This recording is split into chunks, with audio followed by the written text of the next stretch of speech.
आपको बताएंगे, आपको कुछ आंकड़े भी हम दिखाएंगे जिन्हें देखकर आप चौंक जाएंगे, क्योंकि वो सनातन की शक्ति है। और ये आंकड़े बताते हैं कि 45 दिनों में किस तरीके से भव्य हुआ ये महाकुंभ। विपक्ष ने कोशिश की खलल डालने की, लेकिन सफलता नहीं मिली, क्योंकि वो दूरबीन से लगातार आरोप भी लगा रहे थे, कमियां भी ढूंढ रहे थे और उन्हें कुछ मिला नहीं। अब चलिए अपने दर्शकों को एकता का संदेश हम बताते हैं और उस एकता के संदेश में दिखाएंगे। देखिए, आप ही ग्राफिक्स में देख रहे हैं। हम अगर लोकसभा चुनाव की बात करें जो 2024 में हुआ था, 46 दिनों तक वो लगातार चला महाकुंभ। देखिए, ये 45 दिनों तक चला। अब जो मैं आपको आंकड़े दिखाऊंगी दर्शकों, जरा ध्यान से देखिएगा। देखिए, लोकसभा चुनाव की अगर हम बात करते हैं तो कुल वोट कितने पड़े? 64 करोड़ से ज्यादा। और अगर भाई हम श्रद्धालु की बात करें महाकुंभ में, तो 67 करोड़ से ज्यादा यहां पर श्रद्धालु पहुंचे हैं। इन आंकड़ों को देखिए आप। अगर हम लोकसभा चुनाव की बात करें तो बीजेपी को वोट पड़े थे 23 करोड़ से ज्यादा, लेकिन बीजेपी वोट से भी ज्यादा श्रद्धालु पहुंचते हैं महाकुंभ में, 43 करोड़ से ज्यादा।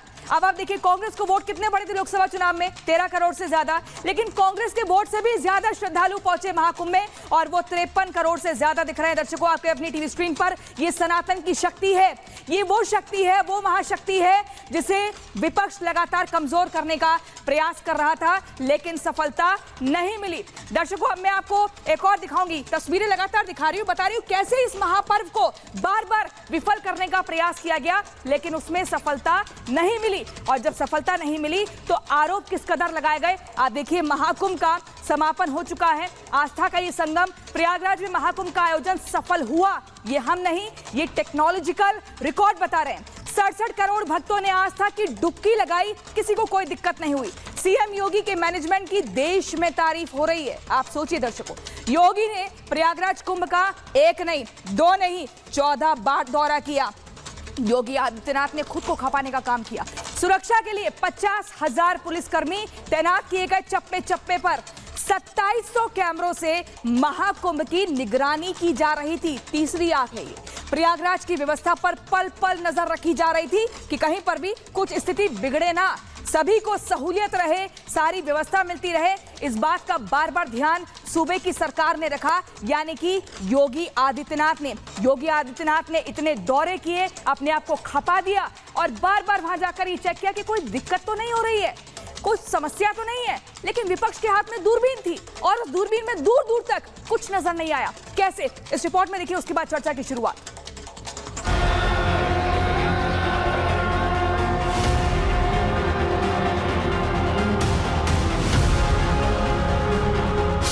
विशाल समागम दुनिया के अंदर कभी नहीं हुआ, कहीं नहीं हुआ। 66 करोड़ 30 लाख श्रद्धालु किसी आयोजन का हिस्सा बने। दुनिया का सबसे बड़ा धार्मिक आयोजन संपन्न हो गया है। इस आयोजन को सफल बनाने में योगी आदित्यनाथ ने पूरा जोर लगा दिया। योगी के नेतृत्व में महाकुंभ में कई विश्व रिकॉर्ड भी बने। देश के साथ दुनिया भर के हिंदुओं ने यहां आस्था की डुबकी लगाई, लेकिन विपक्षी दल इस आयोजन पर सवाल ही उठाते रह गए। कोई अपहरण की घटना नहीं, कोई लूट की घटना नहीं, कोई छेड़छाड़ की घटना नहीं, कोई दुष्कर्म की घटना नहीं, कोई भी ऐसी घटना नहीं जिस घटना के बारे में कोई ये कह सके। विरोधी को भी ढूंढे ढूंढे दूरबीन लगा करके भी और माइक्रोस्कोप लगा करके भी वे इस प्रकार की घटनाओं को उजागर नहीं कर पा रहे थे। दुष्प्रचार का कोई मौका विरोधियों ने चूका नहीं। जिनको ये आस्था का ये महासमागम अच्छा नहीं लग रहा था, उन्होंने कोई मौका नहीं छोड़ा। महाकुंभ की सफलता से देश की जनता में जो मैसेज गया है, उससे योगी की छवि और चमक गई है। इसका सीधा असर यूपी में 2027 में होने वाले चुनाव पर पड़ सकता है, क्योंकि महाकुंभ आने वाले यूपी के आधे श्रद्धालुओं ने भी अलग से योगी के इस काम पर मोहर लगा दी है। तो यूपी में योगी की हैट्रिक तय हो जाएगी। किसी अन्य जगह की घटना को प्रयागराज से जोड़ करके बदनाम करने की साजिशें हो रही थी। मुझे लगता है कि जनता जनार्दन ने एक सिरे से उन्हें खारिज करके प्रयागराज महाकुंभ में आकर के साबित किया कि नहीं, तुम्हारे दुष्प्रचार में अब नहीं आएंगे। सनातन का ये ध्वजा अब कभी झुकने वाली नहीं है। महाकुंभ से योगी ने जो छाप छोड़ी है वो हर सनातनी के मन मस्तिष्क में घर कर गई है। लेकिन अखिलेश यादव सहित तमाम विपक्षी दल पूरे 45 दिन महाकुंभ और सनातन को कोसते ही रहे। छोटी छोटी कमियों को बड़ा चढ़ाकर बताया।